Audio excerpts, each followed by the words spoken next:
Assalamualaikum warahmatullahi wabarakatuh. Sebelumnya perkenalkan, nama saya Kak Erikson, NIM 2022-11034.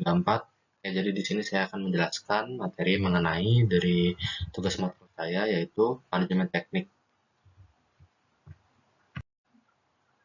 Oke, operasionalisasi dalam manajemen teknik. Nah, sebelum itu kita membahas mengenai apa itu operasionalisasi. Jadi, operasionalisasi itu adalah proses vital dalam manajemen teknik yang memastikan perencanaan desain dan pengawasan sistem dan proses operasional dengan mengidentifikasi sumber daya, mengoptimalkan alur kerja, dan menerapkan kendali yang ketat. Nah, maka perusahaan itu dapat mencapai tujuan teknis secara efisien dan juga efektif. Jadi diperlukan operasionalisasi dalam perencanaan manajemen teknik ini supaya perusahaan itu dapat mencapai tujuan teknis secara efisien dan efektif. Oke, selanjutnya perencanaan operasional. Nah, di sini ada 3 titik proses, yaitu yang pertama, identifikasi proses, yaitu memahami alur kerja dan interdependensi berbagai tahapan, itu merupakan kunci untuk perencanaan yang efektif. Nah, untuk yang kedua, yaitu alokasi sumber daya, yaitu menganalisis kebutuhan akan tenaga kerja, peralatan, dan bahan baku untuk memastikan operasinya itu lancar. Dan yang ketiga, penetapan KPI, yaitu mengidentifikasi ukuran kinerja yang tepat untuk membantu efisien dan produktivitas proses. Oke, selanjutnya pengendalian dan pemantauan operasi. Nah, ada 4.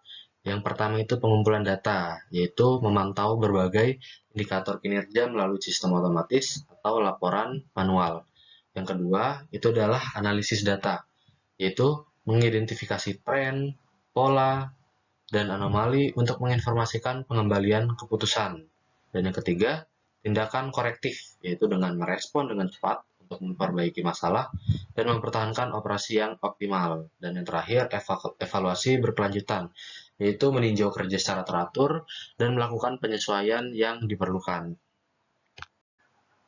Oke, untuk kasus manajemen yang dapat saya ambil itu dari PT Indofood. Nah, untuk pengenalan lebih dulu, PT Indofood Sukses Makmur Tbk ini itu merupakan perusahaan yang bergerak di bidang FMCG dengan produk utamanya itu adalah mie instan. Selain mie instan, terdapat juga beberapa bisnis lain seperti di bidang susu, di bidang makanan khusus, dan juga minuman, dan lain-lain lah. Selain itu, perusahaan ini juga memproduksi bahan-bahan yang fleksibel dan ringan untuk produk-produknya. Nah, selama beberapa tahun terakhir, PT Indofood Sukses Makmur ini telah mengalami peningkatan penjualan ataupun namanya itu laba.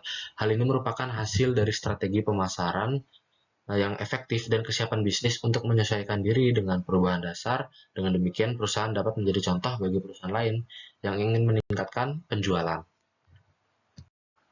Nah, selanjutnya itu adalah metodologi yang digunakan. Jadi, untuk pendekatan metodologi yang digunakan dalam analisis manajemen operasionalisasi sumber daya dan juga proses produksi pada PT ini, itu merupakan menggunakan metode deskriptif kuantitatif. Nah, jenis penelitian ini dilakukan untuk menganalisis data secara sistematis dan faktual mengenai fakta-fakta serta hubungan antar variabel yang sedang diteliti.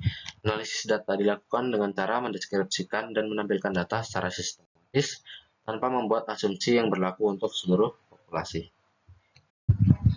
Nah, oke, selanjutnya itu adalah strategi operasional. Nah, pertama, penerapan sistem JIT atau Just in Time oleh PT Indofood menunjukkan komitmen perusahaan terhadap efisiensi produksi dan manajemen persediaan. Sistem JIT memungkinkan perusahaan untuk meminimalkan biaya penyimpanan dan mengurangi pemborosan dengan memproduksi barang hanya ketika diperlukan.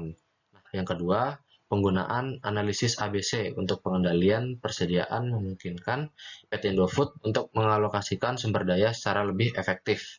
Metode ini membantu perusahaan mengidentifikasi item-item yang memiliki dampak signifikan terhadap nilai persediaan total. Secara keseluruhan, strategi operasional PT Indofood mencerminkan pendekatan holistik terhadap manajemen operasi yang mengintegrasikan praktik-praktik terbaik dalam industri manufaktur. Kombinasi dari strategi-strategi ini dapat memberikan keunggulan yang kompetitif yang signifikan bagi perusahaan dalam industri makanan yang sangat kompetitif. Oke, selanjutnya itu adalah pengelolaan sumber daya. Nah, di sini tuh saya memasukkan 4 poin penting dalam pengelolaan sumber daya. Yang pertama itu adalah alokasi tenaga kerja, yang kedua itu adalah pengelolaan persediaan, yang ketiga itu adalah pemeliharaan peralatan, dan yang keempat itu adalah pengendalian biaya. Nah, yang pertama dulu yaitu alokasi tenaga kerja. Jadi alokasi tenaga kerja itu di sini kita itu menjadwalkan dan mendistribusikan sumber daya manusia sesuai kebutuhan operasionalnya. Jadi untuk sumber daya manusia itu juga harus kita perhatikan. Kita itu tidak boleh menempatkan sumber daya manusia ini tidak pada tempatnya. Jadi untuk bagian-bagiannya itu harus sesuai dengan proses yang dikerjakan. Oke, untuk selanjutnya itu adalah pengelolaan persediaan. Jadi di poin ini kita tuh harus memastikan ketersediaan bahan baku dan komponen yang diperlukan untuk kelancaran produksi. Nah, untuk persediaan ini itu adalah poin pentingnya, di mana untuk persediaan kita tuh harus selalu mewaspadai akan kedepannya. Jadi kita tuh harus mempersiapkan persediaan dari komponen ataupun bahan baku. Contohnya tadi dari mie instan, kita terus memperkirakan untuk penjualannya itu membutuhkan seberapa banyak. Jadi kita itu harus memperhatikan dalam pasarnya juga. Jadi tidak asal untuk penentuan dalam persediaan yang kita butuhkan. Oke, selanjutnya itu adalah pemeliharaan peralatan. Nah, untuk peralatan-peralatan ini kita tuh harus menjaga agar peralatan dan mesin bekerja dengan optimal melalui perawatan rutin. Nah, dalam suatu proses produksi itu kan peralatan-peralatan itu banyak. Jadi ketika kita tidak fokus dalam mengawasi peralatan yang kita gunakan, maka jika peralatan itu rusak, itu akan mengganggu proses produksi, sehingga itu akan mengganggu timeline dan pengiriman barang. Maka kita tuh harus perlu rutin dalam pengecekan alat-alat atau mesin-mesin dalam penggunaan atau pembuatan si produk ini. Oke, selanjutnya itu adalah pengendalian biaya. Jadi untuk pengendalian biaya itu kita mengalokasikan anggaran dengan tepat dan menghindari pemborosan sumber daya. Jadi untuk pembiayaan ini itu juga penting, di mana jika pembiayaan ini tidak sesuai dengan yang kita inginkan, misal dalam pembiayaan kita membutuhkan uang sebesar 10 juta. Nah, dalam 10 juta ini jika kita berikan kepada orang yang tidak tepat, nah ini berkaitan juga dengan sumber daya. Dalam pemberian uang jika tidak tepat ke orang yang tidak mengerti di bagian manajemen keuangan dalam suatu perusahaan, maka itu akan membuat barang-barang yang seharusnya tidak kita beli itu malah kita beli berlebihan dan hal-hal buruk lainnya. Jadi untuk pembiayaan ini juga kita perlu dari sumber daya manusianya itu jelas, dan kita tuh perlu menghitung kira-kira kemungkinan apa saja yang terjadi dalam pembiayaan ini. Nah, semisal ketika harga dari pasar itu naik dari bahan baku, kita juga perlu memperhitungkan untuk pembiayaan yang perlu kita spend atau yang kita berikan. Oke, nah ini adalah manajemen proyek teknis. Di sini ada 3 poin penting: perencanaan, eksekusi, dan pengendalian. Nah, untuk poin perencanaan itu untuk menetapkan tujuan, jadwal, anggaran, dan sumber daya untuk proyek teknis. Jadi itu masuk dalam perencanaan. Jadi kita harus merencanakan poin-poin ini itu dari tujuan hingga proyek teknis. Itu sudah direncanakan. Lalu untuk yang kedua itu adalah eksekusi. Jadi setelah ada perencanaan, selanjutnya itu adalah eksekusi, yaitu mengkoordinasi tim, memantau kemajuan, dan mengatasi tantangan yang muncul. Jadi kita itu harus mempersiapkan dalam eksekusi ini. Jadi kita mempersiapkan tim-tim kita ini dalam kemungkinan-kemungkinan buruk yang akan muncul.